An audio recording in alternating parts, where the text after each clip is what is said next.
বিউলির ডাল, ছোলার ডাল, অড়হর ডাল, মুগ ডাল, মুসুর ডাল আর হচ্ছে ডালিয়া, আর সব 3 চামচ করে নিয়েছি, আর হচ্ছে গোবিন্দভোগ চাল, সব 3 চামচ করে নিয়েছি। এগুলো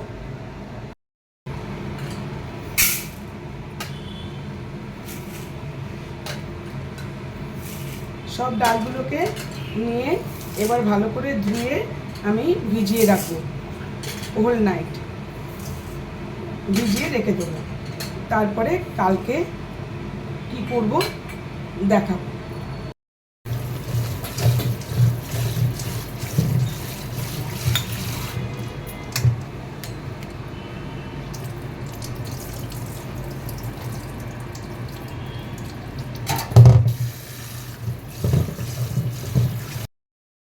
ফ্রেন্ডস, আমি চলে এসেছি আজকে মমিস কিচেনে। আশা করি তোমরা ভালো আছো, আমিও ভালো আছি।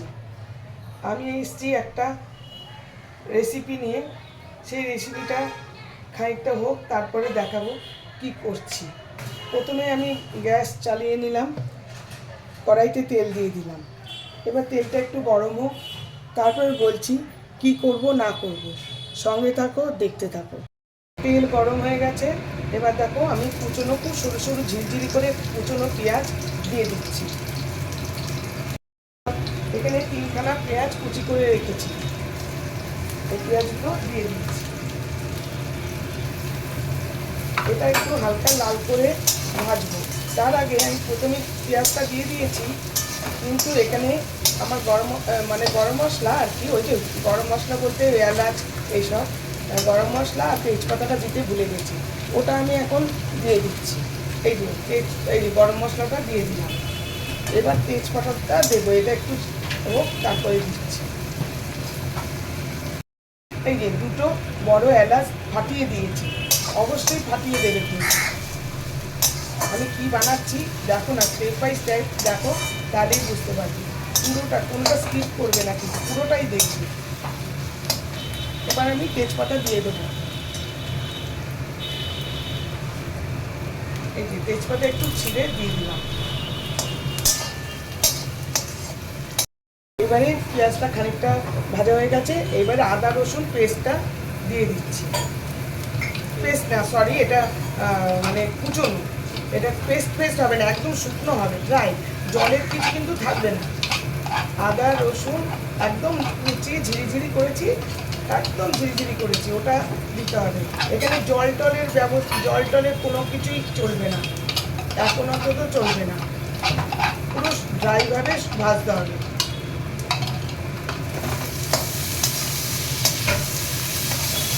খুব সুন্দর গন্ধ বেরিয়েছে, এখনই দারুণ গন্ধ বেরিয়েছে।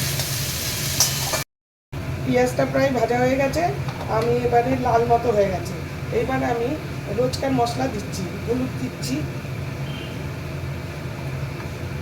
ধনে গুঁড়ো দিলাম,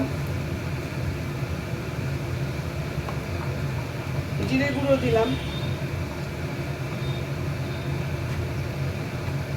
আর লঙ্কার গুঁড়ো দিলাম। তোমরা লঙ্কা যদি না খাও তেমনি কাশ্মীরি লঙ্কার গুঁড়ো দিতে পারো। আর নুন স্বাদ মতো দেবে, নুন স্বাদ মতো দিলাম। এবারে এটাকে ভালো করে কষাতে হবে, খুব ভালো করে কষাতে হবে।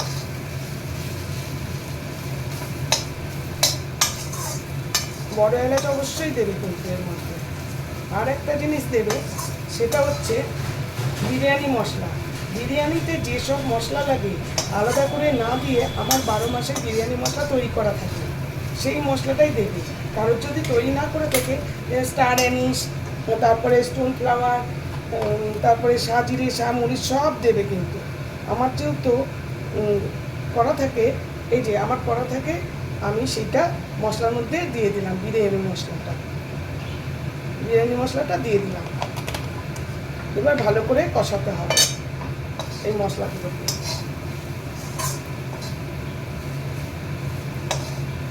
খুব ভালো করে মশলাটাকে কষাবো। এর মধ্যে মশলাটা যাতে শুকনো না হয়, একটুখানি জল দিবি। কষাতে হবে, তো নাহলে মশলাটা পুড়ে যাবে। দেখো আমার কষানো হয়ে গেছে আর তেল বেরিয়ে গেছে। তোমরা কিন্তু কোনো স্টেপ বাদ দেবে না। আর মশলা বললাম না, বিরিয়ানি মশলা যদি তৈরি না থাকে সব দেবে, জয়ত্রী, জায়ফল সব দেবে। তেল বেরিয়ে গেছে। এইবার আমি 400 মাটন এর মধ্যে দিয়ে দেবো। জল যেভাবে দিয়েছিলাম এর মধ্যে 400 মাটন দিয়ে দেবো, দিয়ে ভালো করে কষাবো, খুব ভালো করে কষাবো। তোমরা ইচ্ছে করলে কিন্তু এই মাটনের মধ্যে কাঁচা পেঁপেও দিতে পারো তাড়াতাড়ি সেদ্ধ হওয়ার জন্য, ওতে কোনো লাভ নেই। কিন্তু মাটন ভালো হলে ওই সব কিছু লাগেই না। আমাদের মাটনটা খুবই ভালো, সেই জন্য আমরা এখান থেকে বারবার, আমি তো যে দোকান থেকে সেজন্য জানি যে মাটনটা খুবই ভালো। ওই জন্য এই মাটনটার জন্য আমাদের কাঁচা ওই পেঁপে দিচ্ছি না। অবশ্যই কিন্তু তোমরা লঙ্কাটা বুঝে দেবে, লঙ্কার গুঁড়ো যে যেরকম খাও সেরকম দেবে। আর এটা একটু কষাবো, তারপরে আর নয়তো কাশ্মীরি লঙ্কার গুঁড়ো দেবো। আমি যেটা বানাচ্ছি সেটা কিন্তু লাল রঙটাও হয় না, সেজন্য কাশ্মীরি লঙ্কার গুঁড়ো দিতেও পারো, নাও দিতে পারো।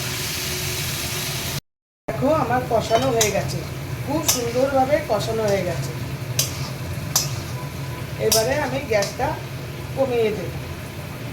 এইবারে আমি এই প্রেসার কুকারে দিয়ে দেব।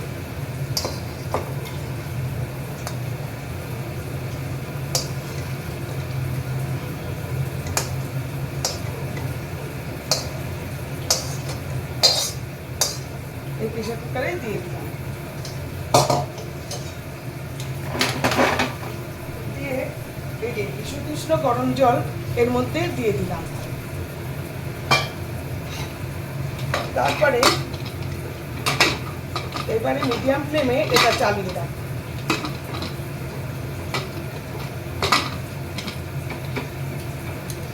মিডিয়াম ফ্লেমে এটা দিয়ে দেব, হতে থাক। মাটন কিন্তু হয়ে গেছে। এইটা আমি একটা সিটি দিয়েছি ফুল ফ্লেমে, আর সিমে রেখে 3টে সিটি দিয়েছি, দিয়ে এখন থাকবে, এখন খুলবো না। আবার চলে এসেছি মনীষ কিচেনে। তখন তো সকালবেলায় মাংসটা দেখালাম করা, এখন দুপুরবেলা। এখন আমি এবার দেখো কি করছি, কিছু বুঝতে পারছো? আমি তো ডাল ভেজানো দেখিয়েছি, এবার তার সঙ্গে মাটন, বুঝতেই পারছো আমার মনে হয় তোমরা ম্যাক্সিমাম লোকই বুঝতে পারছো কী করছি। এখন আমি ডালটাকে প্রসেসিং করব, তাই জন্য প্রেশার কুকার বসিয়ে নিয়েছি। প্রেশার কুকারে এই তেল দিয়ে দিলাম, এই তেল দিয়ে এবার তেলের মধ্যে পেঁয়াজ ভাজবো, আদা রসুন ভাজবো। তারপরে কি করব দেখতে থাকো, সঙ্গে থাকো। তেলটা গরম হোক। তেল গরম হয়ে গেছে, ভালো মতোই গরম হয়ে গেছে। ইয়েটা আগুনটা কমিয়ে দিলাম। এইবারে ঝিরিঝিরি করে কাটা এই পেঁয়াজগুলো দিয়ে দেবো। এটা কড়াইয়ের জন্য হয়, আমি কিন্তু কড়াইয়ে করছি না। কেন? আমি একসঙ্গেই এখানেই ভেজে এখানেই বসিয়ে দেবো, আমার শর্টকাট হবে। এর মধ্যে পেঁয়াজ আদা রসুন প্রথমে ভাজবো। প্রথমে পেঁয়াজটা একটু লাল হোক, তারপর আদা রসুনটা দিচ্ছি। দেখো আমার পেঁয়াজটা ভাজা হয়ে গেছে, যেহেতু প্রেসার কুকারে দেখানো যাচ্ছে না, এই যে একদম অনেকটা লাল হয়ে গেছে। এইবারে আমি এর মধ্যে আদা রসুন বাটাটা দিয়ে দেবো। বাটা না, একদম ঝিরিঝিরি করে এতে টানা, ঝিরিঝিরি করে ঘষে রাখা। কারণ কি, এর মধ্যে একদম জল যেন একদম বেশি না চলে, ওই জন্য বাটলে তো জলটা লাগবে, ওই জন্য জল দিয়ে নিই। একদম ঝিরিঝিরি করে একদম কেটে নিয়েছি একদম। এবার আমি এই যে ভাজা হয়ে গেছে, দেখা যাচ্ছে না তবে পুরো ভাজা হয়ে গেছে। এবার আমি ডালগুলো দিয়ে দেবো। কালকে যে দেখালাম ডালগুলো ভিজিয়ে রেখেছি, সেই ডালগুলো দিয়ে দিচ্ছি। আর খুব অল্প পরিমাণ কিন্তু জল দেবো, আগে মশলার সঙ্গে মিশিয়ে নিই। এখানে কিন্তু আর কোনো মশলা দেবো না, শুধু নুন দেবো। এবার বুঝতে পেরেছো আমি কী বানাচ্ছি? আমি বানাচ্ছি হালিম। হালিম বানাতে গেলে গমটার দরকার, গম। আমি সেখানে নিয়েছি ডালিয়া, কিন্তু ওরা কিন্তু গম দেয়, গমটাই মেন। কিন্তু বাড়িতে তো আর গম থাকে না, তাই জন্য ওই গমের সাবস্টিটিউট হচ্ছে ডালিয়া, ডালিয়া দিয়ে বানাচ্ছি। ডালটাকে মশলার সঙ্গে নেড়ে চেড়ে শুধু জল দিয়ে দিচ্ছি, বেশি জল দেওয়া যাবে না, নাহলে একদম বাজে হয়। অল্প অল্প অল্প অল্প করে দেখে জল দিতে হবে। জলটা এর মধ্যে মিশিয়ে নিলাম, এবারে বন্ধ করে দেবো প্রেসারটা। ডালটা সিদ্ধ করতে বসিয়েছিলাম, এটা ফুল আঁচে মানে ফুল ফ্লেমে একটা সিটি, তারপরে যেহেতু আমি 3 চামচ করে সব নিয়েছি, সব ডাল 3 চামচ করে, এমনকি চালটাও, সেহেতু ওটা তারপরে সিমে রেখে 15 মিনিট। এইবার আমি 15 মিনিট হয়ে গেছে, গ্যাসটা বন্ধ করে দিলাম। এটা এর ভেতরে থাক, আবার রাতে যখন করবো আবার দেখাবো। বন্ধুরা, আমি সন্ধ্যেবেলায় এসে গেছি মনীষ কিচেনে। আমি ডালটা সেদ্ধ করে রেখে গেছিলাম, দেখিয়েছি। এইবার আমি এই ডালটাকে একটুখানি এই স্ম্যাশার দিয়ে এই স্ম্যাশ করে নেব। ডালটা সবই হয়েছে, কিন্তু একদম যেন কোনো দানা না থাকে, তাই জন্য এই স্ম্যাশ করে নেবো একদম পুরো। আর মাংসটা তো হয়ে রয়েছে, দেখিয়েছি। পুরো স্ম্যাশড করে নেব, এইভাবে স্ম্যাশড করে নেব। এই যে ডালটা আমার হয়ে গেছে, ডালটা পুরো আমার সেদ্ধ করে একটু স্ম্যাশড করে নিলাম, দেখালাম। একটু স্ম্যাশড করে নিলে কি ডালের কোনো দানা থাকে না। এটা একটু কমানো ছিল, আর একটু গরম হোক, এইবারে আমি নেক্সট প্রসেস দেখাচ্ছি। বন্ধুরা, ডালটা এখন গরম হয়ে গেছে, কারণ কি ডালটা তো আমি সেদ্ধ করে দুপুরে রেখে দিয়েছি, দেখিয়েছি। এবার আর কিছু দরকার নেই। এইবার এই মাটনটা দিয়ে দেব। এই মাটনটা আস্তে করে এর মধ্যে দিয়ে দিলাম। 400 মাটন আছে, দেখে নেবে তোমরা, তোমাদের যেরকম লাগবে সেরকম দেবে। এইবারে এটা কিন্তু বেশ খানিকক্ষণ একটুখানি ফুটবে।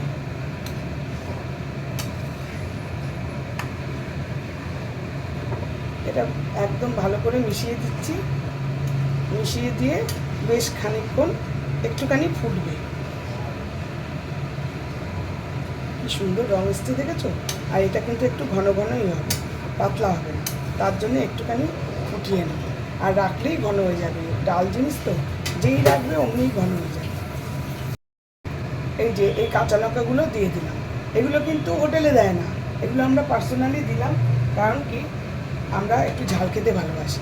এই কাঁচা লঙ্কাগুলো দিয়ে দিলাম। তরকাটা আমার ভাজা হয়ে গেছে, এই তরকাটা এবার ধরে দিই।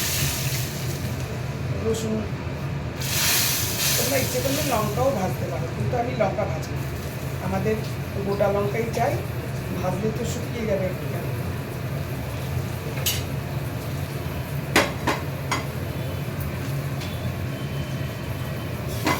তরকাটা এবারে এর মধ্যে ভালো করে মিশিয়ে নেব। আমার কিন্তু হালিম হয়ে এসছে। সারাদিন ধরে আমি হালিম করলাম আজকে, সারাদিন হালিমের পেছনে আমি পড়ে রয়েছি আজকে। এই যে দেখো, আমার হালিম পুরো রেডি। কি সুন্দর কালার এসেছে, সেম একদম হোটেলের মতো, একদম হোটেলের হালিম হয়ে গেছে। আশা করি খেতেও খুব ভালো হবে। এই গ্যাস বন্ধ করে দিলাম, এই এখন এটা কিছুক্ষণ ঢাকা দিয়ে রেখে দেবো। বন্ধুরা, দেখলে তো আমার হালিম রান্না সারা দিন ধরে পড়ে রয়েছি। সারাদিন তো না, কাল রাতে ডাল ভিজিয়েছি, সেই থেকে সারা দিন ধরে আমার হালিম চলছে। এই এখন রাতে আমার হালিম শেষ হলো। আশা করি তোমাদের নিশ্চয়ই খুব ভালো লেগেছে। তোমাদের ভালো লাগলে লাইক, শেয়ার, কমেন্ট করবে, আর তোমরা অবশ্যই ট্রাই করবে। দারুণ একটা রেসিপি। আর বিরিয়ানির মশলাটা কিন্তু লক্ষ্য করবে, বিরিয়ানি মশলাটা কিন্তু সব রকম দিতে হবে, নাহলে সেই সেন্টটাই আসবে না। Thank you for watching. আমি শীঘ্রই আসছি আরেকটি ব্লগ নিয়ে।